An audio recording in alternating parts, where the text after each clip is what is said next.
국어 실력을 늘 계속 학년이 거듭하고 학기가 거듭할수록 계속 늘어야 하는 거니까 여러분들의 국어 실력 향상을 위해서 선생님이 최선을 다해 계속 수업하도록 하겠습니다. 담화가 도대체 무엇이냐? 담화.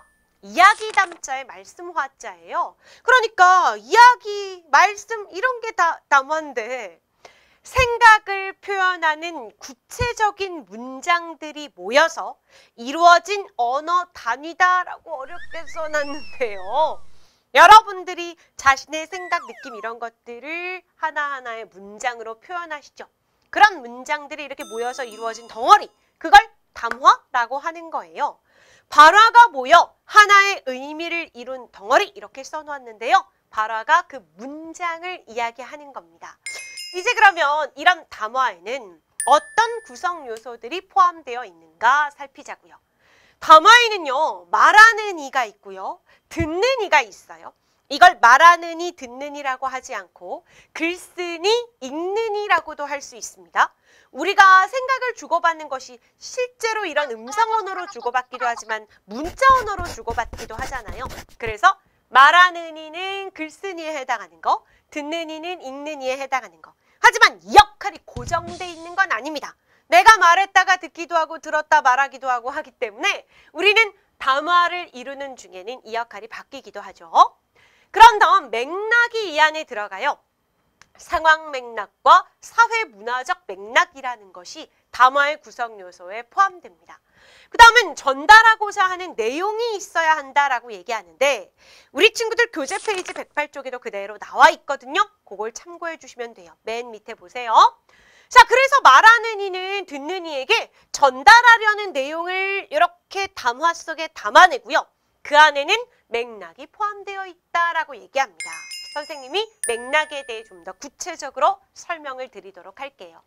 자, 일단 첫 번째로 얘기할 게 바로 상황 맥락이라는 거예요. 얘는 시간, 장소와 같이 담화가 이루어지고 있는 장면과 직접 관련이 되어 있는 맥락을 우리가 상황 맥락이라고 얘기합니다. 그래서 화자와 청자의 관계, 의도나 목적 등에 따라서 다르게 해석이 될 수 있다는 겁니다.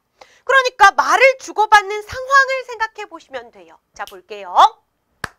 친구가 창가에 앉아 있어요. 겨울인데 창문을 활짝 열고 앉아 있습니다. 여러분들은 너무 추워서 덜덜덜 떨고 있는데 친구에게 창문 좀 닫아! 라고 말하기보다는 너무 춥지 않니? 이렇게 말해요. 자, 그랬더니 친구가 그래? 그러면서 창문을 닫아줍니다. 지금 말을 주고받는 상황이 교실에서 창문 열린 친구에게 너무 춥지 않니? 라고 얘기하니까 이거는 창문을 닫아달라는 의도구나 라고 받아들이고 닫았어요. 자, 그런데 이 너무 춥지 않니라는 이 말이 다른 상황으로 한번 가져가 보자고요. 여자친구와 남자친구가 밖에서 데이트를 하고 있습니다. 추운 겨울에 얼어 죽죠. 그렇죠? 추운 겨울에 남자친구와 여자친구가 밖에서 데이트를 하고 있어요. 그런데 여자애가 예쁘게 보이려고 옷을 너무 얇게 입고 나타난 거예요. 그래가지고는 옆에서 덜덜 떨면서 너무 춥지 않니? 이럴 때 남자친구는 어떤 반응을 취해야 할까요? 창문을 닫아요? 밖에 창문이 어딨어. 창문이 없단 말이야. 그럼 어떻게 해야 돼? 지퍼를 올리면서 춥네 이래야 돼요? 안 돼요. 그렇게 눈치 없는 애와는 만나지도 마세요. 이럴 때는 추워? 그러면 옷을 벗어주던가 아니면 우리 따뜻한 커피 마시러 갈래? 뭐 이러면서 자리를 옮기든가 해야 되잖아요. 자, 지금 말한 대로 너무 춥지 않니라는 이 말이 상황에 따라서 다르게 해석될 수 있죠.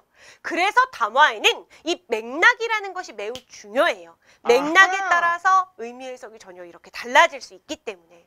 그래서 지금 첫 번째 얘기한 것이 바로 상황 맥락입니다. 우체국의 위치를 찾고 있는 상황이라던가 가뭄 때문에 비를 간절히 기다리는 상황이라던가. 자, 예를 들어서 우체국의 위치를 찾고 있는 상황이야? 그럼 어떤 사람이 나에게 와가지고 저 우체국 어디 있는지 아세요? 라고 물었단 말이야. 네. 이러고 가면 안 돼. 네, 전 알아요. 이러고 가면 안 돼. 이럴 때는 우체국은요 하면서 길을 알려줘야 되는 거잖아. 그 사람이 나한테 우체국 어디 있는지 아세요? 라고 물었을 때 네가 아는지 모르는지가 궁금하다는 뜻이 아니잖아요. 우체국의 위치를 알려주세요란 뜻이잖아요. 그래서 반드시 상황 맥락을 잘 살펴서 대화를 해야 눈치 있는 사람이 된다. 알겠죠? 그러면 이제 두 번째 맥락으로 갈게요. 이건 바로 사회문화적 맥락이라는 게 있어요. 이건 담화에 영향을 미치는 역사적, 사회적 상황, 공동체 가치, 세대, 지역 등 사회문화적 요인과 관련된 맥락이라 상황 맥락보다 훨씬 더 범위가 넓은 거라고 생각하면 돼요. 임진왜란 중의 상황이라든가 또는 남과 북이 분단되어 있는 상황, 이런 것들은 이제 사회문화적 맥락으로 작용을 하는 건데요.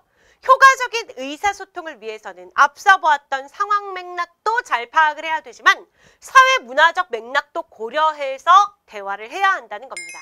복습 잘 챙기시고 예습은 안 하셔도 괜찮아요. 선생님과 다음 시간 113페이지부터 이어가도록 할게요.